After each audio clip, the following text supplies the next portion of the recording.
Hello my dear students, ಹೇಗಿದ್ದೀರಾ ಎಲ್ಲರೂ? Welcome to Pallavi tutorials. ನಾನು ನಿಮ್ಮ ಕಾಮರ್ಸ್ ಲೆಕ್ಚರರ್ ಪಲ್ಲವಿ ಹಿಯರ್. ಇವತ್ತಿನ ಒಂದು ವಿಡಿಯೋದಲ್ಲಿ ನಾನು ಆಲ್ರೆಡಿ ನಿಮಗೆ ಫಸ್ಟ್ PUC 2023 ಓಕೆನಾ ಎಲ್ಲ ಸಬ್ಜೆಕ್ಟಿನ ಮಾಡೆಲ್ ಪೇಪರ್ನ ರಿಲೀಸ್ ಮಾಡಿದ್ದಾರೆ ಮಕ್ಕಳೇ. ನೀವೇನು ಮಾಡಬೇಕು, ಆ ಮಾಡೆಲ್ ಪೇಪರ್ನ ಡೌನ್ಲೋಡ್ ಮಾಡಿಕೊಂಡು ಅದರ ಪ್ಯಾಟ್ರನ್ ಏನಿದೆ ಆ ಪ್ಯಾಟ್ರನ್ ಪ್ರಕಾರ ನೀವು ಓದ್ಕೊಳ್ಬೇಕಾಗತ್ತೆ. ಸೊ ಕಾಮರ್ಸ್ ಸ್ಟೂಡೆಂಟ್ಸಿಗೆ ಎಕನಾಮಿಕ್ಸ್ ಒಂದನ್ನು ಬಿಟ್ಟು ಉಳಿದಿರುವಂಥ ಸಬ್ಜೆಕ್ಟ್ಸಲ್ಲಿ ಮಲ್ಟಿಪಲ್ ಚಾಯ್ಸ್ ಕ್ವಶನ್ಸ್ ಆಗಿರಬಹುದು, ಫಿಲ್ ಇನ್ ದ ಬ್ಲ್ಯಾಂಕ್ಸ್ ಆಗಿರಬಹುದು, ಆರ್ ಮ್ಯಾಥ್ ದ ಫಾಲೋಯಿಂಗ್ ಆಗಿರಬಹುದು, ಇದೆಲ್ಲವೂ ಕೂಡ ಹೊಸ ಪ್ಯಾಟ್ರನ್ ಅಲ್ವಾ. ಸೊ ನಿಮಗಿವಾಗ ಕನ್ಫ್ಯೂಷನ್ ಏನು ಅಂದರೆ 4 ಮಾರ್ಕ್ಸು ಮತ್ತು 8 ಮಾರ್ಕ್ಸು ಬಿಸ್ನೆಸ್ ಸ್ಟಡೀಸಲ್ಲಿ, ಅಕೌಂಟೆನ್ಸಿಯಲ್ಲಿ 6 ಮಾರ್ಕ್ಸು 12 ಮಾರ್ಕ್ಸು ಪ್ರಾಬ್ಲಮ್ಮು ಮತ್ತು ಪ್ರಾಕ್ಟಿಕಲ್ ಓರಿಯೆಂಟೆಡ್ ನೀವು ಹೇಗೋ ಅಟೆಂಡ್ ಮಾಡಿಬಿಡ್ತೀರಿ, ನಿಮಗೆ ಗೊತ್ತಿರುತ್ತೆ ಹೇಗೆ ಅಟೆಂಡ್ ಮಾಡಬೇಕು ಅಂತ. ಸೊ ಈ ಪಾರ್ಟ್ ಎ ಏನಿದೆಯಲ್ಲ, ಈ ಪಾರ್ಟ್ ಎನ ಅಟೆಂಡ್ ಮಾಡೋದಕ್ಕೆ ನಾವು ಯಾವುದಕ್ಕೆ ಪ್ರಿಪೇರ್ ಆಗಬೇಕು? ಈ ಪಾರ್ಟ್ ಎಯಲ್ಲಿ ಬರುವಂತಹ ಒಂದು 1 ಮಾರ್ಕಿನ ಕ್ವಶನ್ಸ್ 5 ಬಿಟ್ಬಿಡಿ, ಅದು ನಿಮಗೆ ಗೊತ್ತಿರುತ್ತೆ.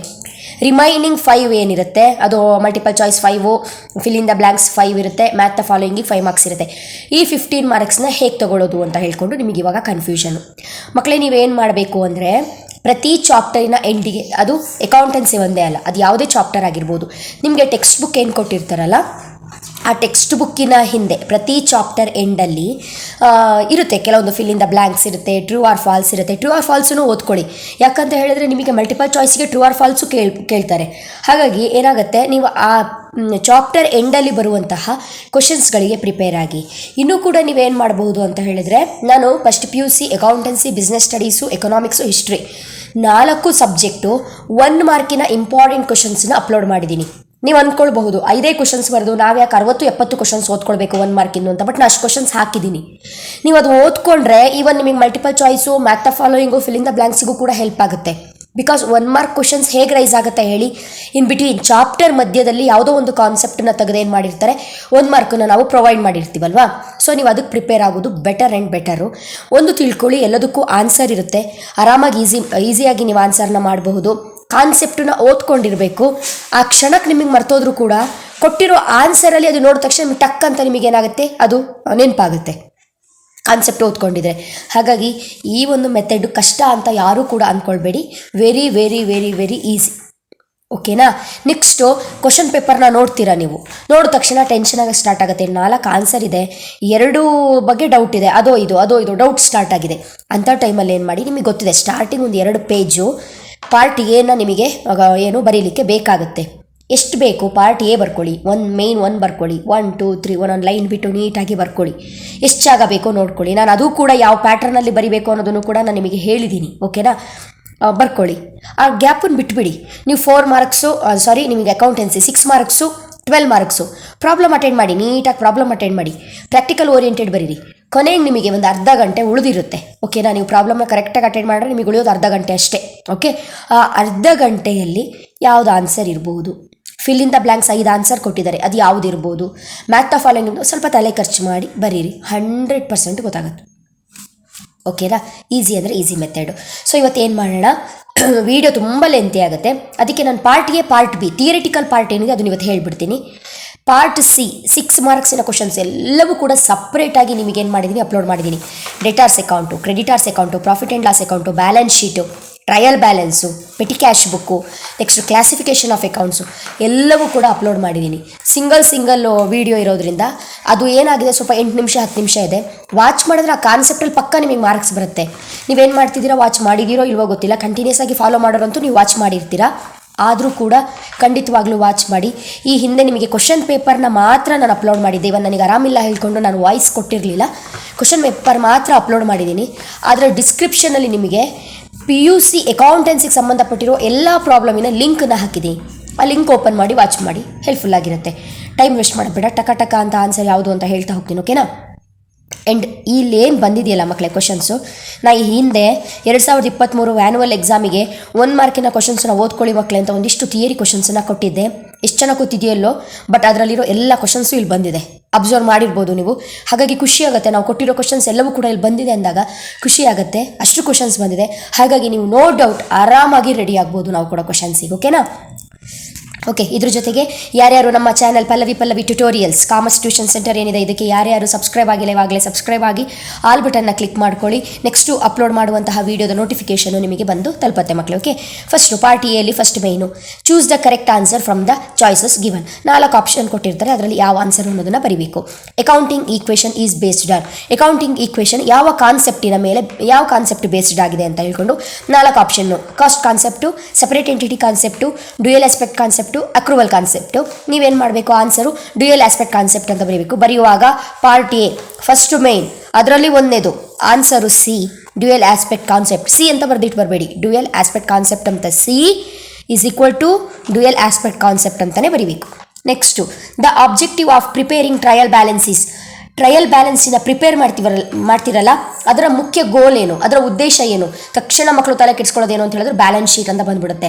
ಅಥವಾ ಫೈನಾನ್ಷಿಯಲ್ ಪೊಸಿಷನ್ನ ಫೈಂಡ್ ಔಟ್ ಮಾಡೋಕ್ಕೆ. ನೋ, ಫೈನಾನ್ಷಿಯಲ್ ಪೊಸಿಷನ್ನ ನಾವು ಫೈಂಡ್ ಔಟ್ ಮಾಡಬೇಕು ಅಂತ ಹೇಳ್ಕೊಂಡು ಫೈನಾನ್ಷಿಯಲ್ ಸ್ಟೇಟ್ಮೆಂಟ್ಸನ್ನ ಪ್ರಿಪೇರ್ ಮಾಡ್ತೀವಿ. That is trading, profit and loss account ಮತ್ತು ಬ್ಯಾಲೆನ್ಸ್ ಶೀಟು. ಟ್ರಯಲ್ ಬ್ಯಾಲೆನ್ಸ್ ಮಾಡುವಂಥ ಉದ್ದೇಶ ಏನು ಅಂತ ಹೇಳಿದರೆ to know the arithmetical accuracy of books of accounts. Debit to credit to ಏನಾಗಿದೆ, ಟ್ಯಾಲಿ ಆಗಿದೆಯಾ, ಟ್ಯಾಲಿ ಆಗಿಲ್ಲ ಅಂದರೆ ಏನು ಪ್ರಾಬ್ಲಮ್ ಆಗಿದೆ ಅಂತ ಹೇಳ್ಕೊಂಡು ಅರಿಥಮೆಟಿಕಲ್ ಅಕ್ಯುರಸಿಯನ್ನು ಫೈಂಡ್ ಔಟ್ ಮಾಡಲಿಕ್ಕೆ ನಾವು ಟ್ರಯಲ್ ಬ್ಯಾಲೆನ್ಸನ್ನು ಪ್ರಿಪೇರ್ ಮಾಡೋದು. Next one, closing stock is valued at. ನಾನು ನಿಮಗಿದು ಕ್ವಶನ್ನ ಹೇಳಿದ್ದೆ, ಎಕ್ಸಾಕ್ಟಾಗಿ ಇದು ಬಂದೇ ಬರುತ್ತೆ, ಇದು ನೋಡ್ಕೊಳ್ಳಿ ಅಂತ ಹೇಳಿದ್ದೆ, ಹೌದಲ್ಲ. Cost price, market price, sales price, cost price or market price whichever is lower. Answer option D, cost price or market price whichever is lower. Next, the opening capital is ascertained by preparing statement of affairs. ಗೊತ್ತಿದೆ ಅಲ್ಲ, opening capital statement of affairs, closing capital of statement of affairs ಗೊತ್ತಿದೆ ಅಲ್ಲ. 12 ಮಾರ್ಕ್ಸಿಗೆ easy ಇರುವಂತಹ problem ಇದು. The opening capital is ascertained by preparing. Answer option D, opening statement of affairs. Next, which of the following is not a feature of computer. ನೀವು computer 8 chapter ಇದೆಯಲ್ಲ, 2 ನಿಮಗೆ theory chapter, ನೀವು ಅದು ಓದ್ಕೊಳ್ಬೇಕಾಗುತ್ತೆ, ಇಲ್ಲಾಂದರೆ ನಿಮಗೆ ಇಲ್ಲಿ 1 ಮಾರ್ಕ್ ಹೋಗುತ್ತೆ. ಸೊ ಕಂಪ್ಯೂಟರ್ ಬಗ್ಗೆ ನಾಲೆಡ್ಜ್ ಇರಲೇಬೇಕಾಗುತ್ತೆ. ಇವನ್ ನೀವು ಕಾಮರ್ಸ್ ಸ್ಟೂಡೆಂಟ್ಸು ಕಂಪ್ಯೂಟರ್ ತೊಗೊಂಡಿರ್ತೀರಲ್ಲ, ಕಂಪ್ಯೂಟರ್ ಸೈನ್ಸು, ಅವ್ರಿಗೆ ಈಸಿ ಆಗುತ್ತೆ. ಹೇಗಿದ್ರು ಅಲ್ಲೂ ಕೂಡ ಓದಿರ್ತೀರಿ, ಇಲ್ಲಿ ಈಸಿ ಆಗುತ್ತೆ. ಬಟ್ ಎಕನಾಮಿಕ್ಸು ಹಿಸ್ಟ್ರಿಯನ್ನು ತೊಗೊಂಡವ್ರು ಏನು ಮಾಡಿ, ಸ್ವಲ್ಪ ಆ ಚಾಪ್ಟರ್ ಮೇಲೆ ಕಾನ್ಸಂಟ್ರೇಟ್ ಮಾಡಿ. ಯಾಕಂತ ಹೇಳಿದ್ರು 1 ಮಾರ್ಕ್ ಹೋದರೂ ಕೂಡ ಬೇಜಾರಾಗುತ್ತಲ್ವ ಒಂದೊಂದ್ಸಲ, ಅದಕ್ಕಾಗಿ. ಫಾಲೋಯಿಂಗ್ ಫೀಚರ್ ಯಾವುದು ಕಂಪ್ಯೂಟರಿಂದು, ಇಲ್ಲಿ ಏನು ಕೇಳಿದ್ದಾರೆ, ನಾಟ್ ಅಂತ ಕೇಳಿದ್ದಾರೆ. ಓಕೆ, ಹಾಗಾದರೆ ಸ್ಪೀಡು, ಅಕ್ಯುರಸಿ, ಮೆಮೊರಿ ಏನಿದೆ ಇದು ಫೀಚರ್ಸ್ ಆಫ್ ಕಂಪ್ಯೂಟರ್. ಓಕೆ, ನಮ್ಮೂರು ಇಂಟೆಲಿಜೆನ್ಸ್ ಇದೆಯಲ್ಲ ಇದು ಫೀಚರ್ ಅಲ್ಲ ಕಂಪ್ಯೂಟರ್ದು. Okay, next fill in the blanks. ಎಷ್ಟು ಈಸಿಯಾಗಿ ಕೊಟ್ಟಿದ್ದಾರೆ ಮಕ್ಕಳೇ ನೋಡಿ.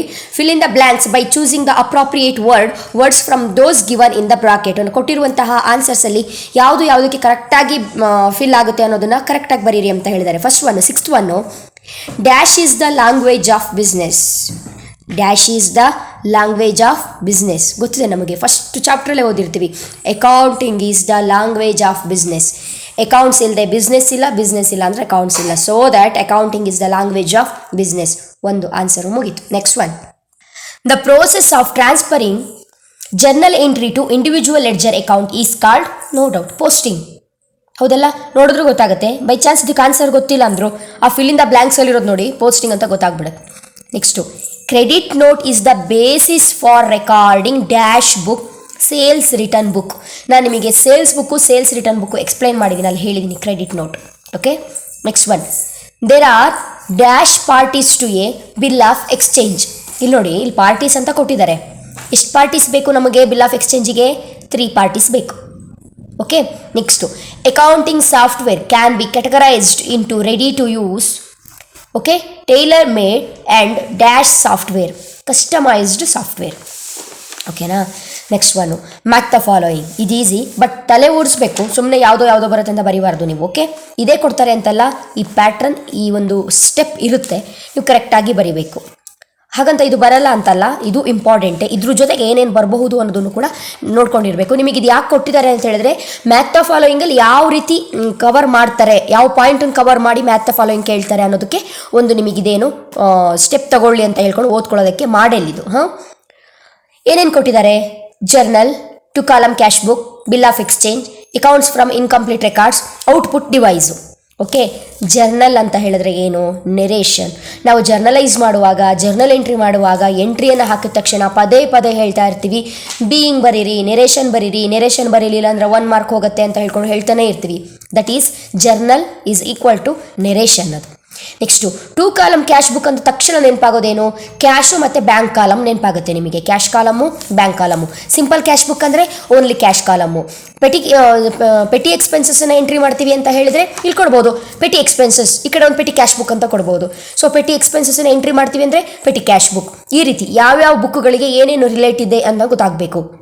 2 ಕಾಲಮ್ ಕ್ಯಾಶ್ ಬುಕ್ಕಲ್ಲಿ ಕ್ಯಾಶ್ ಕಾಲಮು, ಬ್ಯಾಂಕ್ ಕಾಲಮು ಹೇಗೆ ಪಟ್ ಅಂತ ನೆನಪಾಗುತ್ತೋ ಕಾಂಟ್ರಾ ಎಂಟ್ರೀಸ್ ಕೂಡ ನೆನಪಾಗುತ್ತೆ. Paid into bank or deposited into bank, withdraw for office use, ಇದೆರಡಕ್ಕೂ ಕೂಡ ನಾವು ಕಾಂಟ್ರಾ ಎಂಟ್ರಿಯನ್ನು ಪ್ರೊವೈಡ್ ಮಾಡ್ತೀವಿ ಅಲ್ವಾ ಮಕ್ಕಳೇ. ಸೊ 2 ಕಾಲಮ್ ಕ್ಯಾಶ್ ಬುಕ್ಕಿಗೆ ಏನು ಬರೀಬೇಕು? Contra entries. Next one bill of exchange ಅಂತ ಇದೆ. Bill of exchange.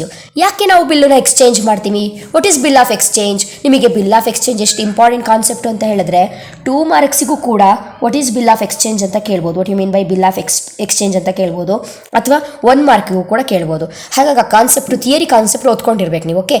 ಅಕ್ನಾಲೆಡ್ಜ್ಮೆಂಟ್ of debt. ಡೆಟ್ಟಿಗೆ ಒಂದು ಅಕ್ನಾಲೆಡ್ಜ್ಮೆಂಟ್, ಒಂದು ರೆಸಿಟ್. ಓಕೆನಾ ಅದು? Next accounts from incomplete records. Statement of affairs ಗೊತ್ತಿದೆ ಅಲ್ಲ ನಮಗೆ. Statement of affairs, incomplete records chapter important, ಗೊತ್ತಿದೆ ಅಲ್ಲ. ನೆಕ್ಸ್ಟು ಉಳಿದಿರೋದು ಯಾವುದು? Output device, printer. Output device ನಾವು ಎಲ್ಲವನ್ನು ರೆಡಿ ಮಾಡಿ, ನಮಗೆ ಏನೇನು ಬೇಕೋ ಎಲ್ಲ ರೆಡಿ ಮಾಡಿಕೊಂಡು ಆ ಶೀಟನ್ನು ನಾವು ಪ್ರಿಂಟ್ ತೆಗಿತೀವಲ್ಲ, ಔಟ್ಪುಟ್ ತೆಗಿತೀವಲ್ಲ, ಫೈನಲೈಸ್ ಆಗಿ ನಾವು ಅದ್ರದ್ದು ಒಂದು ಏನು ರಿಸಲ್ಟನ್ನು ತೆಗಿತೀವಲ್ಲ, ಅದು ಯಾವುದರಲ್ಲಿ? ಪ್ರಿಂಟರಲ್ಲಿ. ಕಂಪ್ಯೂಟರ್ ಚಾಪ್ಟ್ರಿಗೆ ಸಂಬಂಧಪಟ್ಟಿದ್ದು. ಓಕೆನಾ. ನೆಕ್ಸ್ಟು 1 ಮಾರ್ಕಿನ ಕ್ವಶನ್ಸನ್ನ ಯಾವ್ದು ಕೇಳಿದ್ದಾರೆ ಇಲ್ಲಿ ನೋಡಿ. ಎಕ್ಸ್ಪ್ಯಾಂಡ್ ಗ್ಯಾಪ್ ಅಂತ ಕೇಳಿದ್ದಾರೆ, GAAP. ಇದೇ ರೀತಿ ಎಕ್ಸ್ಪ್ಯಾಂಡ್ RTGS, ಈ ರೀತಿ ನಿಮಗೆ ನಾನು ಕೊಟ್ಟಿದ್ದೀನಿ. ಎಕ್ಸ್ಪ್ಯಾಂಡ್ ಏನೇನು ಕೇಳ್ತಾರೆ ಅಂತ ಅದನ್ನೆಲ್ಲ ಓದ್ಕೊಂಡಿರ್ಬೇಕು. ಎಕ್ಸ್ಪ್ಯಾಂಡ್ ಮೇಲೆ ಒಂದಿರುತ್ತೆ ಅಂತ. ಇಲ್ಲಿ ಗ್ಯಾಪ್ ಕೇಳಿದಾರೆ, ಅಲ್ಲಿ ಗ್ಯಾಪೇ ಕೇಳಬೇಕಂತಿಲ್ಲ. RTGS ಈ ರೀತಿ ಏನೇನು ಬರುತ್ತೆ ಎಲ್ಲ ಕೇಳ್ಬೋದು ನಿಮಗೆ. ಗ್ಯಾಪ್ ಅಂದರೆ ಏನು? ಜನರಲಿ ಹಿಂಗೆ ಬರೀಬೇಕು ಆನ್ಸರು. 4th ಮೇಯ್ನು ಏನು ಸೆಕ್ಷನ್ A ಬರ್ಕೊಂಡಿರ್ತೀರಿ. 4th main 12th one GAAP is equal to generally accepted accounting principles ಅಂತ ಬರೀಬೇಕು. ಓಕೆನಾ. Next one give an example for voucher. ಓಕೆನಾ. ವೋಚರ್ಸಿನ ಟೈಪ್ ಯಾವ್ದಾದ್ರು ಗೊತ್ತಿದೆ? Debit voucher, credit voucher. ಯಾವುದಾದ್ರು ಒಂದನ್ನು ಬರೆದ್ರೆ ಸಾಕು. ನೀವು ಡೆಬಿಟ್ ವೋಚರ್, ಕ್ರೆಡಿಟ್ ವೋಚರ್ ಯಾವ್ದು ಬೇಕಿದ್ರು ಬರಿಬಹುದು. ನೆಕ್ಸ್ಟ್ ನೋಡಿ, ನಾ ಹೇಳಿದೆ ಟ್ರೂ ಆರ್ ಫಾಲ್ಸ್ ಕೇಳ್ತಾರೆ. 1 ಮಾರ್ಕಲ್ಲಿ ಎಲ್ಲಾದರೂ ಒಂದು ಕಡೆ ಕವರ್ ಆಗುತ್ತೆ ಅಂತ ಹೇಳಿದ್ದೆ. ಸೊ ಇಲ್ಲಿ ಬಂದಿದೆ ನಿಮಗೆ. Cash book is both a ledger account and subsidiary book. State true or false. ನೀವೇನು ಮಾಡಬೇಕು ಅಂದರೆ, ಈಗ ನಿಮಗೆ simple cash book, double column cash book ಯಾವುದು? Recording business transaction chapter 3rd ಚಾಪ್ಟ್ರಲ್ಲಿ ಬರುತ್ತಲ್ವ ಇದೆಲ್ಲ. ಸೊ ಈ ಕ್ವಶನ್ 3rd ಚಾಪ್ಟರ್ ಮೇಲೆ ರೈಸ್ ಆಗಿದೆ ಅಂತ ಹೇಳಿದ್ರೆ ನೀವು 3rd ಚಾಪ್ಟ್ರಲ್ಲಿ ಇರುವಂತಹ ಆಲ್ ಟ್ರೂ ಆರ್ ಫಾಲ್ಸನ್ನು ನೀವು ನೋಡ್ಕೊಳ್ಬೇಕು. ಅಂಡರ್ಸ್ಟ್ಯಾಂಡ್? ಓಕೆನಾ. ಆನ್ಸರ್ ಏನಿದಕ್ಕೆ? True. Next one state any one type of error of commission, error of omission, ಯಾವ್ದು ಬೇಕಾದರೂ ಬರಿಬೋದು. What is statement of affairs? Meaning ನೋಡಿ. ಸ್ಟೇಟ್ಮೆಂಟ್ ಆಫ್ ಅಫೈರ್ಸ್ ನಾನು ನಿಮಗೆ ಕೊಟ್ಟಿದ್ದೆ, ಈ ಕ್ವಶನ್ ಕೇಳ್ತಾರೆ. ಸ್ಟೇಟ್ಮೆಂಟ್ ಆಫ್ ಅಫೈರ್ಸ್ ಅಂದರೆ ಏನು ಅಂತ ಕೇಳ್ತಾರೆ ಅಂತ ಹೇಳ್ಕೊಂಡು ಕ್ವಶನ್ನ ಹೇಳಿದ್ದೆ. 1 ಮಾರ್ಕಿಗೆ ಆಗಿರೋದ್ರಿಂದ ನೀವು ಜಾಸ್ತಿ ಬರೆಯೋದು ಬೇಡ. The statement of affairs is A statement of assets and liabilities. ಸಾಕು, 1 ಮಾರ್ಕ್, ಇಷ್ಟೇ ಸಾಕು. ಬಟ್ ನಾನು ನಿಮಗೊಂದು ಸ್ವಲ್ಪ ಲಾಂಗ್ ಆನ್ಸರ್ ಕೊಟ್ಟಿದ್ದೀನಿ. ಯಾಕೆ? 2 ಮಾರ್ಕ್ಸಿಗೆ ಏನಾದ್ರು ಕೇಳಿಬಿಡ್ತಾರೆ ಏನೋ ಅಂತ ಹೇಳ್ಕೊಂಡು ನಿಮಗೆ ಸ್ವಲ್ಪ ಲೆಂತಿ ಆನ್ಸರ್ ಕೊಟ್ಟಿದ್ದೀನಿ. ಬಟ್ ನೀವು ಅದಕ್ಕೂ ಪ್ರಿಪೇರ್ ಆದರೂ no problem. Okay. Next one define accounting. Define ಅಂತ ಕೇಳಿರೋದ್ರಿಂದ ನೀವು ಅಕಾರ್ಡಿಂಗ್ ಟು ಅಮೇರಿಕನ್ ಇನ್ಸ್ಟಿಟ್ಯೂಟ್ ಏನಿದೆ ಅದ್ರ ಪ್ರಕಾರ ಒಂದು ಅಕೌಂಟಿಂಗ್ ಡೆಫಿನಿಷನ್ ಏನಿದೆ ಅದನ್ನು ಬರೀಬೇಕು. ಒಂದ್ಸಲ ಹೇಳ್ತೀನಿ, ಬರ್ಕೊಳ್ಳಿ. ಗೊತ್ತಿದೆ ನಿಮಗೆ, ಬರ್ಕೊಳ್ಳಿ. According to the American Institute of Certified Accountants 1941. ಇದು ಗೊತ್ತಿದೆ ಅಲ್ಲ, ಈ ಒಂದು ಡೆಫಿನಿಷನ್ನ ನೀವು ಬರ್ಕೊಂಡ್ರಾಯ್ತು. Accounting is an art of recording, classifying and summarising in a significant manner and in terms of money transactions and events that are in part at least of a financial character and interpreting the results thereof. Okay, ಇದನ್ನು ಬರೆದ್ರೆ ಆಯಿತು. Next state any 2 accounting concepts. ಈ concept ನಿಮಗೆ ತುಂಬ important. ಯಾಕಂತ ಹೇಳಿದ್ರೆ 12 ಮಾರ್ಕ್ಸಿಗೆ ಥಿಯರಿಗೆ ಕೇಳಬಹುದು ಅನ್ನುವಂಥ ಎಕ್ಸ್ಪೆಕ್ಟೇಷನ್ ಜಾಸ್ತಿ ಇತ್ತು. ಮಾಡೆಲ್ ಪೇಪರಲ್ಲಿ ಇಲ್ಲ. ಬಟ್ ಆ ಕ್ವಶನ್ನು ಬರುತ್ತೋ ಬರಲ್ಲೋ ಅನ್ನೋದನ್ನು ನಾನು ನಿಮಗೆ ಆದಷ್ಟು ಬೇಗ ಕನ್ಫರ್ಮ್ ಮಾಡಿ ಹೇಳ್ತೀನಿ. ಯಾಕಂದರೆ ಲೆಂತಿ ಕ್ವಶನ್ ಅಲ್ವಾ ಅದು. ನೀವು ಓದ್ಕೊಳ್ಬೇಕಾ, ಓದ್ಕೊಳ್ಬಾರ್ದಾ, ಅಥವಾ ಪ್ರಾಬ್ಲಮೇ ನಿಮಗೆ ಸಾಕಾಗುತ್ತಾ, ಅಥವಾ ಥಿಯರಿ ಓದ್ಕೊಂಡಿದ್ರೆ ಬೆಟರಾ ಅನ್ನೋದನ್ನು ನಾನು 2 ಡೇಸಲ್ಲಿ ನಿಮಗೆ ಕರೆಕ್ಟಾಗಿ ಹೇಳ್ಬಿಡ್ತೀನಿ. ಓಕೆ. 2 ಕಾನ್ಸೆಪ್ಟನ್ನ ಬರೆದ್ರೆ ಸಾಕು ಹೇಳಿದ್ದಾರೆ 2 ಮಾರ್ಕ್ಸಿಗೆ. ನೀವು ಯಾವುದಾದ್ರೂ 2 ಕಾನ್ಸೆಪ್ಟನ್ನ ಬರೀರಿ. ಮನಿ ಮೆಜರ್ಮೆಂಟ್ ಕಾನ್ಸೆಪ್ಟು, ಡ್ಯುಯಲ್ ಕಾನ್ಸೆಪ್ಟು ಬರಿಬೋದು. ಸೊ ನಿಮಗೀಗ ಡೌಟು, ಮ್ಯಾಮ್ 2 ಮಾರ್ಕ್ಸಿಗೆ ಕೇಳಿದ್ದಾರೆ, ಜಸ್ಟ್ ಪಾಯಿಂಟ್ ಬರೆದಿಟ್ರೆ ಸಾಕು, ಎಕ್ಸ್ಪ್ಲೈನ್ ಮಾಡಬೇಕಾ? ಒಂದು ಲೈನಲ್ಲಿ ಎಕ್ಸ್ಪ್ಲೈನ್ ಮಾಡಿ ಮಕ್ಕಳೇ ಇಫ್ ಪಾಸಿಬಲ್. ಆಗಿಲ್ಲ ಅಂತ ಹೇಳಿದ್ರೆ ಜಸ್ಟ್ ಪಾಯಿಂಟ್ಸ್ ಬರೆದಿಟ್ಟು ಬನ್ನಿ. Okay, next state the rules of debit and credit of liabilities. Rules ಏನು? ಲಯಬಿಲಿಟಿ ಇದ್ದಾಗ ಹಿಯರ್ ಲಯಬಿಲಿಟಿ ಇನ್ಕ್ರೀಸ್ ಆದರೆ ನಾವು ಕ್ರೆಡಿಟ್ ಮಾಡ್ತೀವಿ, ಲಯಬಿಲಿಟಿ ಡಿಕ್ರೀಸ್ ಆದರೆ ಡೆಬಿಟ್ ಮಾಡ್ತೀವಿ. ಇದು ನಾವು ಬೇಸಿಕ್ ಕಾನ್ಸೆಪ್ಟ್ ಗೊತ್ತಿದೆ, ಅದನ್ನೇ ಬರೆದ್ರೆ ಆಯಿತು. Next what is bank reconciliation statement?